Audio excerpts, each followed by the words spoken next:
अस्सलाम वालेकुम, welcome to the fresh episode of the tech show. चलिए आज की वीडियो को स्टार्ट करते हैं एप्पल के साथ। तो अगर आप एप्पल के माई फोटो स्ट्रीम फीचर को यूज़ कर रहे थे तो एप्पल इस फीचर को ख़त्म करने वाला है। आपके पास 26 जुलाई तक का टाइम है। उसके बाद आपकी जितनी भी पिक्चर्स हैं माई फोटो स्ट्रीम के अंदर, अगर आप लोगों ने उनको ट्रांसफर ना किया तो आपकी पिक्चर से आप जो हाथ है वो धो सकते हो। अब इस फीचर को अगर आप लोग यूज़ करते हो तो आपको इसका आइडिया होगा कि ये एक्चुअल में क्या चीज़ है। लेकिन अगर आप लोग इसको यूज़ नहीं करते, आपको टेंशन वगैरह लेने की जरूरत नहीं है, क्योंकि इसके अंदर सीन ये होता है कि फॉर एग्जाम्पल आपने पिक्चर्स को कैप्चर किया अपने फ़ोन के अंदर, उसके बाद आपकी जितनी भी डिवाइसेस हैं जो कि iCloud के साथ लगी हुई हैं, उन सारी डिवाइसेस के अंदर आपकी जो लास्ट पूरे महीने की पिक्चर्स हैं ना वो चली जाती हैं। लाइक आप दूसरी डिवाइसेस के अंदर भी देख सकते थे। लाइक ये काफ़ी हद तक iCloud जैसी एक सर्विस थी और इसके अंदर हमें मैक्सिमम 1000 पिक्चर्स तक का ऑप्शन मिलता है। सिंपल जुबान के अंदर ये है कि आपने ये चीज़ इनेबल की हुई है कि आपने एक डिवाइस के अंदर जो पिक्चर क्लिक की है वो सारी डिवाइसेस के अंदर आप लोगों की चली जाए। आप किसी भी iPad के अंदर अगर उसको देखना चाहते हो या फिर मैकबुक वगैरह के अंदर देखना चाहते हो तो वो देख सकते थे।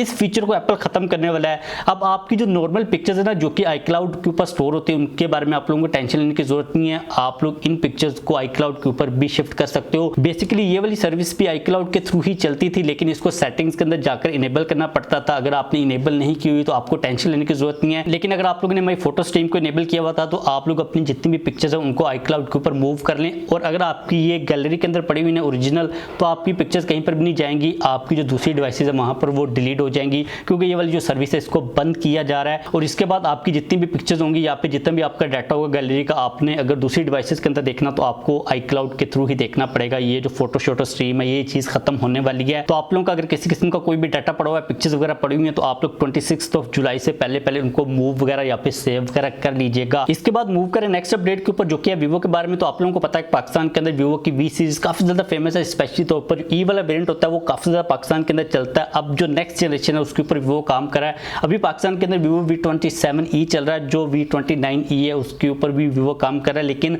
क्योंकि ये वाली सीरीज एक साथ ही आती होती है ग्लोबल मार्केट के अंदर, जब नॉर्मल वेरिएंट आता है साथ में ई वाला वेरिएंट भी आता है पाकिस्तान के अंदर, क्योंकि जो ई वाला वेरिएंट है वो ज्यादा बजट के अंदर होता है, वो ज्यादा चलता है। और अगर हम लोग आजकल की सिचुएशन के ऊपर देखते हैं तो जो ई वाला वेरिएंट है वो भी काफी ज्यादा महंगा हो चुका है, उसका भी प्राइस टैग काफी ऊपर जा चुका हुआ। खैर हम बात करते हैं अपडेट की, तो वीवो ने V29 सीरीज के ऊपर काम करना स्टार्ट कर दिया हुआ है।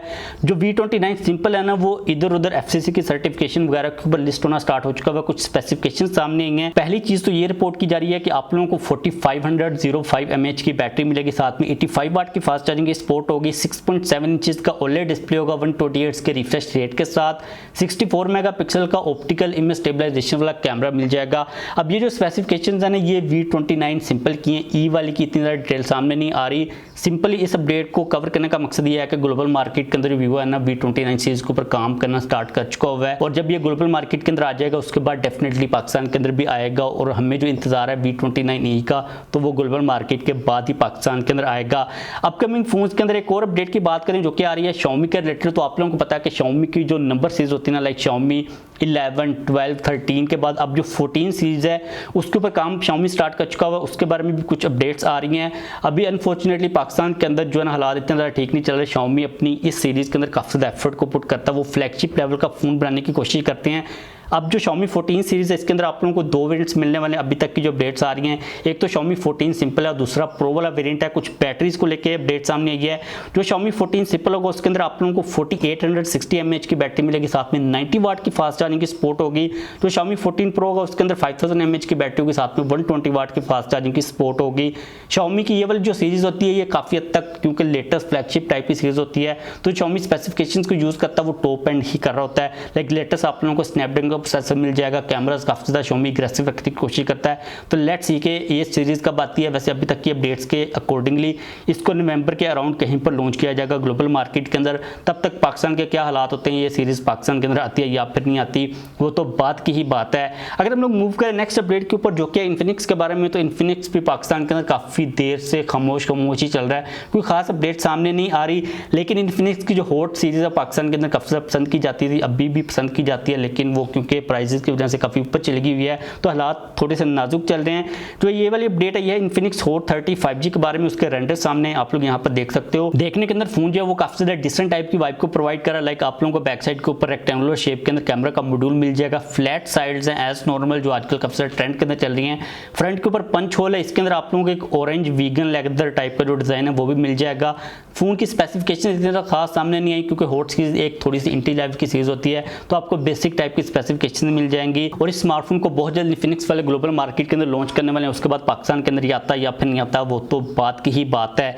इसके बाद मूव करें नेक्स्ट अपडेट के ऊपर, तो ये वाली अपडेट काफी ज्यादा इंटरेस्टिंग है। तो अभी रिसेंटली गवर्नमेंट ने वार्न किया है ऑप्टिकल फाइबर इंटरनेट के यूजर्स को, स्पेशली तौर पर उनके अपने इदारों के अंदर जो लोग ऑप्टिकल फाइबर के इंटरनेट को यूज करें, उन्होंने ये कहा है कि आप लोग इसको छोड़कर जो डार्क फाइबर है उसके इंटरनेट के ऊपर स्विच हो जाएं।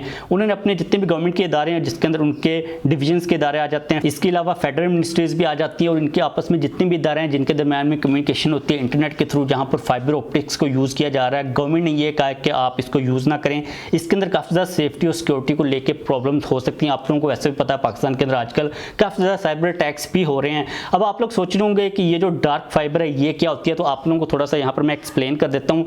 अब नॉर्मल जो फाइबर ऑप्टिक होती है उसके अंदर क्या होता है कि कोई हजारों की तादाद में छोटी छोटी तारें होती हैं जिनको यूज करके हम लोग डाटा को ट्रांसफर कर रहे होते हैं, लेकिन एक फाइबर ऑप्टिक के अंदर सारी की सारी तारें यूज नहीं हो रही होती। लाइक हमारी जो तारें यूज हो रही होती हैं वो कुछ अमाउंट के अंदर 500-400 तारें यूज हो रही होती हैं, लेकिन 400-500 जो तारें होती हैं वो खाली पड़ी हुई होती हैं। उनको हम लोग बेसिकली कहते हैं डार्क फाइबर्स या फिर उनको अनलिट फाइबर्स भी कहा जाता है। मतलब कि कुछ ऐसी तारें जो कि ऑलरेडी यूज नहीं की जा रही उन फाइबर ऑप्टिक्स के अंदर, उनको गवर्नमेंट यूज करे अपने डाटा को ट्रांसफर करने के लिए। और फाइबर ऑप्टिक के अंदर जो नॉर्मल तारें हैं जो कि हर किस्म का डाटा ट्रांसफर करने के लिए यूज हो रही, उनकी बजाय जो यूज नहीं हो रही जो कि एक्स्ट्रा पड़ी हुई उनको यूज किया जाए ताकि गवर्नमेंट जो है अपना डाटा उसको काफी हद तक सिक्योर कर सके। अब लेट्स सी कि ये वाला प्रोडक्ट कब तक चलता है। और अगर इस अपडेट के ऊपर ओवरऑल देखा जाए तो ये काफी अच्छी अपडेट है क्योंकि हमारा जितना भी डाटा होता है वो इन्हीं फाइबर ऑप्टिक्स के थ्रू ट्रांसफर हो रहा होता है, जहां पर सारा इंटरनेट घूम रहा होता है। तो मुझे ये लगता है कि हमारी जो इन्फॉर्मेशन होती है जो गवर्नमेंट के पास होती है वो हमारी काफी ज्यादा सेंसिटिव इन्फॉर्मेशन होती है और गवर्नमेंट के आपस में भी जो काम होते हैं वो काफी ज्यादा सेंसिटिव टाइप के होते हैं। तो गवर्नमेंट अगर ये डार्क फाइबर को यूज करती है, अगर इससे कोई हालात ज्यादा सिक्योर होते हैं तो डेफिनेटली इनको ये वाला काम कर लेना चाहिए और इनको ये जो नॉर्मल फाइबर ऑप्टिक्स इनको यूज नहीं करना चाहिए। तो बस आज के लिए ये अपडेट्स आ रही थी। वीडियो खत्म करते अगर आप लोगों को कोई क्वेश्चन हो तो पूछ लीजिएगा, इस वीडियो को लाइक कर दीजिएगा, चैनल को भी सब्सक्राइब कर लीजिएगा।